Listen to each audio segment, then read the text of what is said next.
Hey guys, this is Josh from What's All About with another video review. I must excuse my hair because in the UK we're still in lockdown 3 and barbers and hairdressers have been closed for probably about 3 or 4 months on the trot now. So everyone's either going around with bushy hair like this or with a buzz cut. I'll probably go down the buzz cut route eventually, but I'm holding off as long as possible or until my wife tells me otherwise. So I don't know about you, but I find that it's really difficult to find a decent budget diver under £200 because usually you have so many different things battling it out. Build quality, specs, you know, they're trying to cram so much into the cheapest price range going. Usually only one of those things can actually win. However, I was introduced when I was doing some work for WatchShop.com to a new brand that they've been developing called Depth Charge. And I had a look at it and I thought this looks quite interesting. The price tag was £179. UK shipped, so you wouldn't get hit with import taxes or anything like that. And it had all good specs. First of all, it had a sapphire crystal, obviously. It had a ceramic bezel insert, which looked pretty cool. Seiko NH35 movement, seems pretty good. Nice size as well, good dimensions. And it was available in black, green and blue as well. So I thought, yeah, go on then, I'll have a look at it.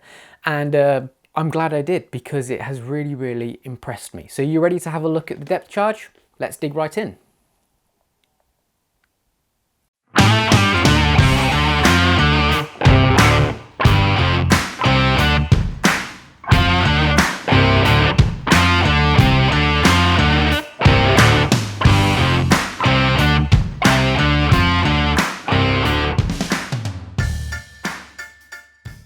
So firstly, it's good to point out that this isn't yet another Submariner homage. In fact, I'm pretty glad that it's actually fairly unique. Some people will think, oh yeah, it's another sub homage, but in actual fact, if you actually look at it, it isn't. It doesn't have the Mercedes hands. It has its own unique hands, which are nice and bold, good arrows and swords. I think it sets itself apart pretty well in that respect. Nice glossy dial as well. So I think it does have enough to make it slightly unique, which again is such a good thing in this kind of price range. Starting off with the case then. The case is on the simple side, there's no doubt about it. It is a pretty straightforward barrel shape, polished sides, brushed top as well. The crown guards are a very nice curvaceous protrusion, protect the crown really well. The crown is a screw-in crown with the depth charge logo surprisingly deeply engraved on the end there. If you look at the case back as well, nothing too exciting, pretty straightforward. Polished with the depth charge logo and a few little specifics, again deeply engraved though around the outside. So the case, fairly average, I'm not going to deny that, it is what it is. However, the finishing is pretty spot on, you know, there's no complaints, there's no sharp edges or anything like that. It's all quite nicely finished as well, good finishing. So whilst it's a little bit on the plain side, you certainly can appreciate the fact that it's pretty well manufactured. When you think about the size, now I find that 40mm is a real sweet spot for me, and this is 40mm in diameter, has a height of 13mm and a lug-to-lug length of 47.5mm. I've taken 4 links out and it's weighing in at 168 grams. So it's a really comfortable wear, and whilst it's heavy enough to feel substantial, decent quality, nice and chunky on the wrist, it's not too heavy that it's really uncomfortable. In fact, you know, the weight and those dimensions mean it is really easy to wear it all day long. I found it really comfortable to wear. So talking about the dial then, I'll move on to the blue one here because obviously we've got the 3 different colours.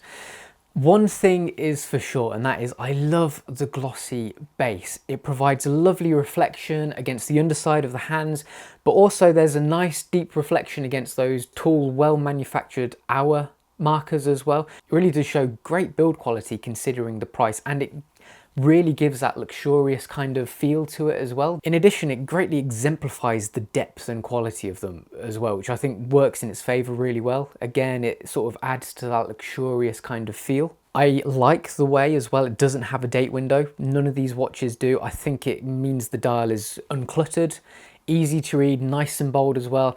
I personally find that I never bother setting dates anyway, so to me it doesn't really matter if I have a date or not. In fact, I prefer it, as I mentioned. Now, the logo is probably the only thing that might cause a bit of division. I personally can live with it, it doesn't bother me, but some others might think it's a little bit too overbearing. I must admit, you know, I'm not the greatest fan of the design. I don't think it's particularly elegant or classy for a dive watch. I think they could have done a bit better. It's a bit tool-like or utility-like, not really designed correctly for a watch, I don't think. However, to me, it's not a massive turn-off to sort of mar the watch as a whole. I still think it's a great watch for the price. So let's just move on to the third colour, green. So obviously you do have three colourways available, black, green and blue, as I mentioned. And it's really nice how the colour comes through from the dial, the glossy dial, through to the glossy ceramic bezel insert. And on all three watches, the colour matches perfectly. Sometimes you find that the colour of the bezel doesn't quite match the colour of the dial, but I haven't found that. I found that they actually match really, really well. Now I do really like the green and the blue as alternative options. Sometimes black, you know, you see so many black bezel, black dial divers that it can be a little bit boring. So I do really, really appreciate the different colours. However, there's something still about the black which just draws me. I don't know about you, but it's something so timeless and so elegant and classy about a black dialed, black bezel diver. It just works so well.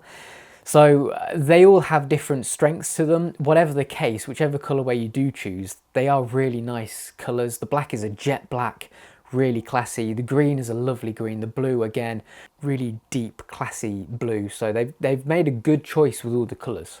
Just discussing the bezel insert. So only the lume pipet 12 is lumed, which I was a little bit disappointed by. I was hoping that all of the markings would be lumed as well.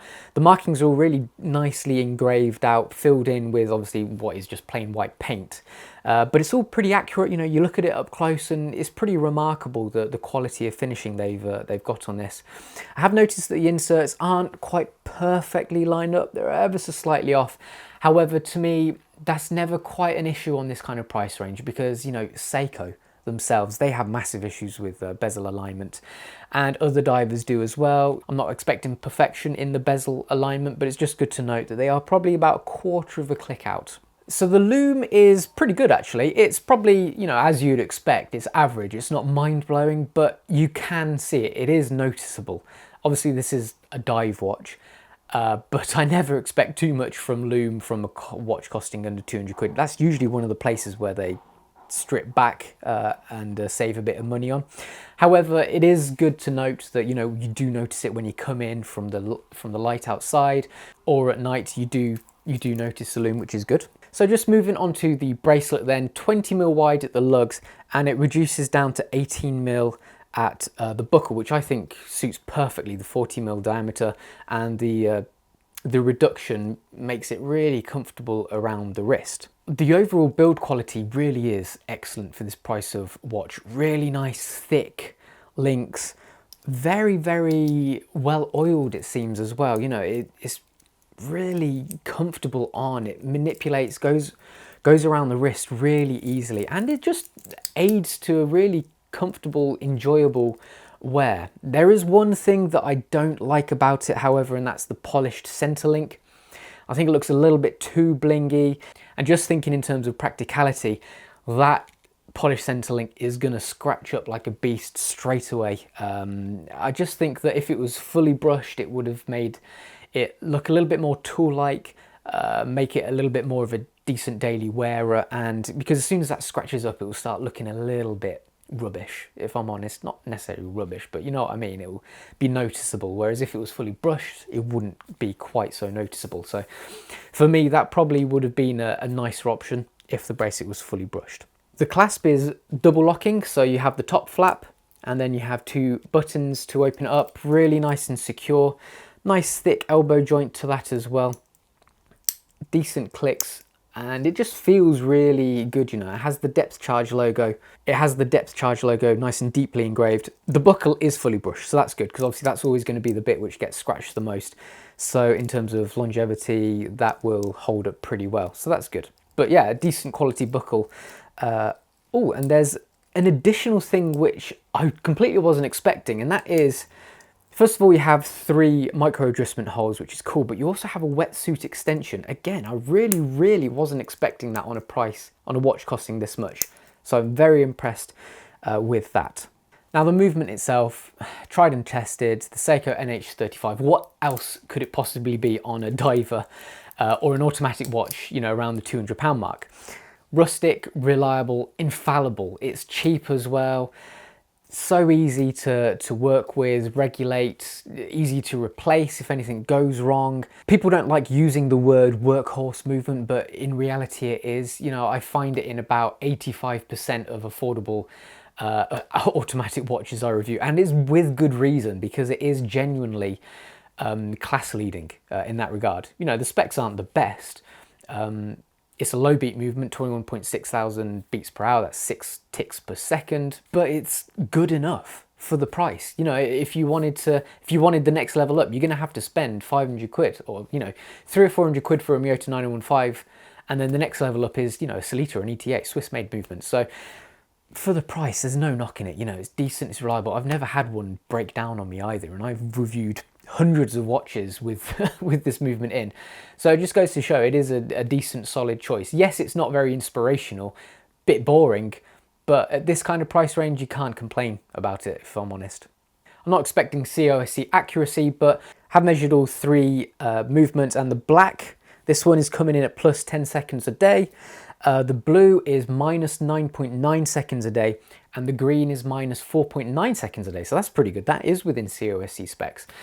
So whilst the black and blue are on the scale of, you know, around the 10 seconds out a day, I still think a movement, an automatic movement within 10 seconds a day is perfectly acceptable. That's my own personal kind of thought to it. It's good to keep in mind the water resistance rating as well. This is a proper diver. It's 200 meters water resistance. You can go swimming, snorkeling. You can't go deep sea diving in it because, you know, you wouldn't want to anyway. You'd want a dedicated diver for that. But it's pretty cool, you know, that it has that good level of water resistance rating.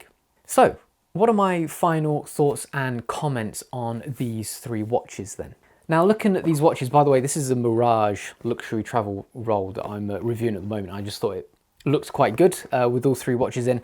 Looking at the watches, £179, you can't fault them. The build quality, flawless for the price, really, really impressive. The specs are great as well. If I was going to nitpick, there's only three things. So one of them is the slightly out of alignment bezel insert, but again, that's probably not something that I should mention too much because that's an issue that affects, you know, so many watches. Secondly is the polished central link on the bracelet. I'm not too keen on that. I think it will scratch up really quickly and really easily. Personally, personal preference that is, I would have preferred a fully brushed bracelet. And then finally, again, personal preference, just the design of the logo. But that's it really. £179 is a steal, and I actually also find that WatchShop do an extra 25% off quite regularly as well. For instance, right now at the time of publishing, you can get an extra 25% off these watches, which make them a pretty crazy £135. Now that makes it, you know, an even better affordable dive watch. Yes, you can technically get something cheaper from AliExpress, but unfortunately for us in the UK, since the turn of the year, everything that comes in from abroad, including Europe now, we're going to get hit with pretty bad import taxes. So if you do buy something from AliExpress, first of all, it will take a long time to get here. And secondly, you're most likely to get import taxes as well. So that initial cheap price will climb up to more the price of these depth charges. So it just, you know, goes to show, just buy something locally, support a local company, get it directly from the UK, pretty painless really. And by the way, I'd like to just clarify at the end of this review, yes, I have done some work with WatchShop. However, I am in no way sponsored by them. I haven't been paid to do these reviews. I just wanted to check them out because genuinely, I was really, really shocked and surprised by the value of money that these watches provide. So yeah, really, really impressed by them. Great watches for the money. And whilst the design overall may be a little bit, I don't want to say simple, but maybe slightly uninspiring, it's still nice that they're not a through and through sub homage. And I think they have that going for them. So Really good watches. Thank you so much for watching, guys. Hope you enjoyed this review. Don't forget to like this video, subscribe please as well. Drop a comment on what you think to these watches, or if you think there's a better watch for the same price. Thank you again. I'll see you next time. Bye bye.